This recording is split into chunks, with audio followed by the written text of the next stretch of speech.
সর্বশেষ যে ব্যক্তিটি জাহান্নাম থেকে বের হবে সে জাহান্নাম থেকে বের হয়ে এতটাই দুর্বল থাকবে যে সে সহজে দাঁড়াতেই পারবে না।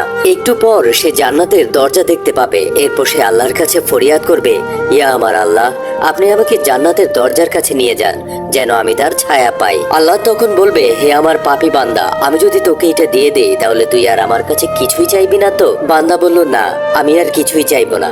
যখন তাকে সেই দরজার কাছাকাছি নেওয়া হবে তখন জান্নাতের সুবাতাস তার গায়ে লাগতে থাকবে। এরপর সে আল্লাহর কাছে আবার ফরিয়াদ করবে, ইয়া আল্লাহ, আপনি আমাকে জান্নাতের দরজার কাছাকাছি করে দেন। আল্লাহ তখন বলবে, তুই তো বলেছিলি তুই আর আমার কাছে কিছুই চাইবি না। তখন বান্দা বলবে, আমি ওয়াদা করছি এরপর আমি আর কিছুই চাইবো না। যখন তাকে জান্নাতের দরজার কাছাকাছি বসিয়ে দেওয়া হবে তখন জান্নাতীদের আওয়াজ শুনতে পাবে। এরপর সে আল্লাহর কাছে আবার ফরিয়াদ করবে, ইয়া আল্লাহ, আপনি আমাকে জান্নাতের ভিতরে প্রবেশ করিয়ে দেন। এরপর আল্লাহ বলবে, তুই তো আমার কাছে ওয়াদা করেছিলি যে তুই আর কিছুই চাইবে না। কিন্তু তারপরেও আল্লাহ তাকে জান্নাতের ভিতরেই প্রবেশ করিয়ে দিবেন।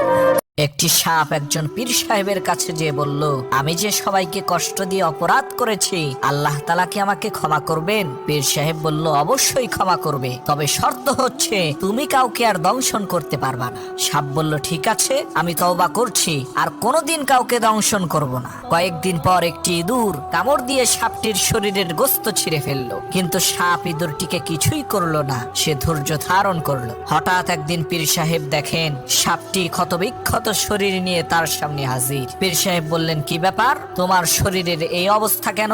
সাপটি বলল, হুজুর, এসব হচ্ছে আপনার কাছে মুরিদ হওয়ার বরকত।